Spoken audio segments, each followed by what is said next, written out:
주님께서 여러분과 함께 또한 사제의 영과 함께 마르코가 전한 거룩한 복음입니다. 주님 영광 받으소서. 그때 예수님께서 산에 올라가시어 당신께서 원하시는 이들을 가까이 부르시니 그들이 그분께 나아왔다. 그분께서는 12를 세우시고 그들을 사도라 이름하셨다. 그들을 당신과 함께 지내게 하시고 그들을 파견하시어 복음을 선포하게 하시며 마귀들을 쫓아내는 권한을 가지게 하시려는 것이었다.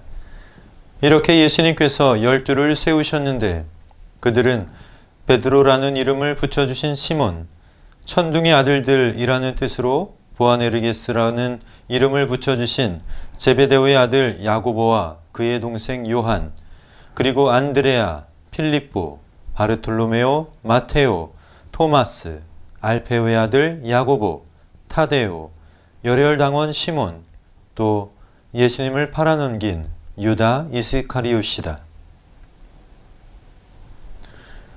주님의 말씀입니다. 그리스도님 찬미합니다.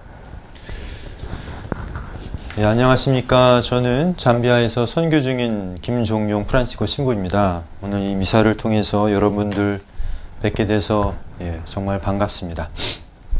오늘 강론의 제목은 우리의 선택을 통해 우리를 불러주시는 예수님이라는 제목으로 강론을 하겠습니다. 오늘 예수님께서는 12명의 제자를 사도로 뽑으십니다. 그 사도란 뜻은 파견된 사람, 보내어진 사람이라는 뜻입니다. 즉 예수님께서는 사도들을 파견하시기 전에 먼저 그들을 당신 곁으로 부르시고 그리고 그 부르심을 받기 전에 그들을 파견하기 전에 그들에게 필요한 것이 무엇이고 또 어떻게 해야 하는지를 알려주기 위해 그들과 함께 머물기를 원하십니다. 하지만 그렇게 사도로 파견되기 전에 이미 그들은 대부분 고기를 잡는 평범한 어부에서 사람을 낚는 어부의 삶으로 이미 초대를 받은 상태입니다.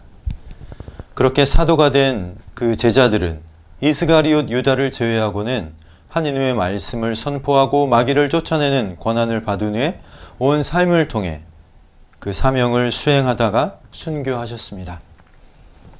예수님을 통해 우리 또한 이 세상에서 보다 특별하고 보다 더 소중한 삶으로 불리움받고 변화되는 것이 우리 그리스도의 삶입니다.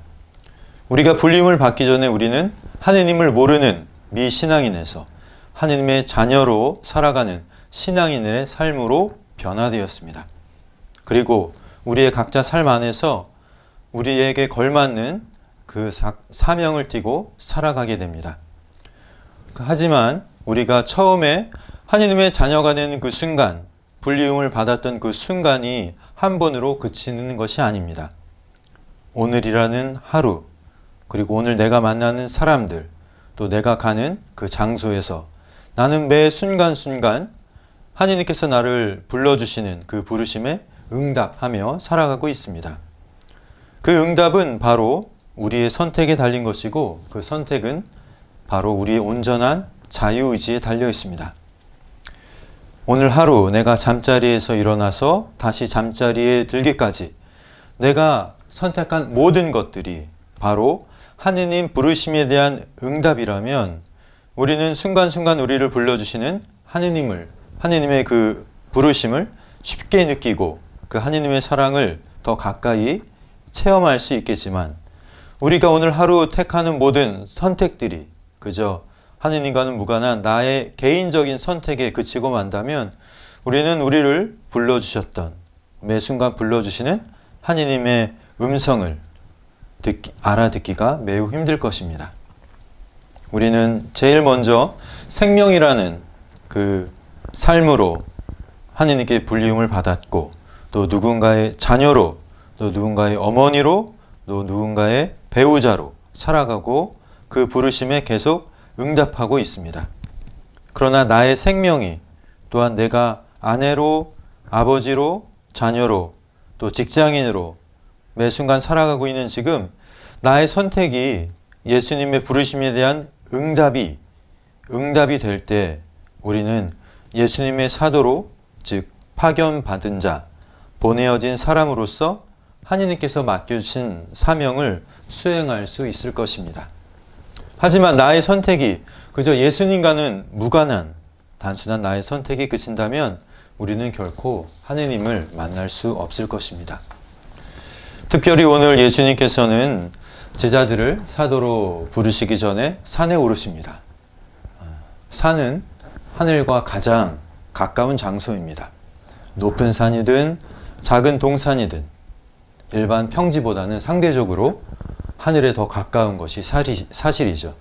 성경에서 산은 중요한 일이나 의미 있는 일이 일어나는 장소인 경우가 매우 많습니다. 아담과 하와가 있었던 장소도 에덴 동산이었고, 노아가 방주를 만든 곳도 비온 후에 처음 정착한 곳도 산이었습니다. 모세가 십계명을 받은 장소도 산이었고요. 또 엘리야가 아합 왕의 거짓 예언자들과 대결을 벌인 곳도 갈멜산이었고, 예수님께서 십자가에 매달리신 곳 역시 해골산, 골고타 언덕이었습니다. 제가 살아가고 있는 그 잠비아는 해발 900에서 1100m 그 사이에 있는 그 평원지대입니다.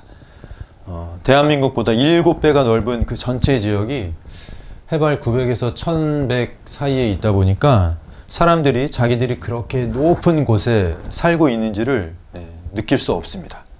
다 그렇게 높은 곳에서, 높은 평지에 살고 있기 때문에. 그래서 자기들이 얼마나 높은 곳에서 사는지를 알기 위해서는 아주 먼 곳에서, 아주 멀리서 바라봤을 때 자기들이 사는 곳이 높은 곳인 줄 알게 되겠죠. 우리를 불러주시는 예수님의 음성 또한 마찬가지인 것 같습니다. 분명 주님께서는 우리를 더 높은 삶으로, 그리고 더 깊은 삶으로, 더 풍요로운 삶으로 우리를 초대하시고 불러주시지만, 우리가 그것을 느끼지 못한다면 그 부르심에 결코 응답할 수 없을 것입니다. 예수님께서 매 순간순간 불러주시는 그 부르심이 아무 의미 없는 부르심이 아닌 더 높고 깊고 풍요로운 곳으로의 삶을 향하고 있음을 깨달을 수 있는 지혜를 청하면서 오늘 나의 선택이 바로 주님 부르심에 대한 응답이 될 수 있기를 청하면서 잠시 묵상하겠습니다.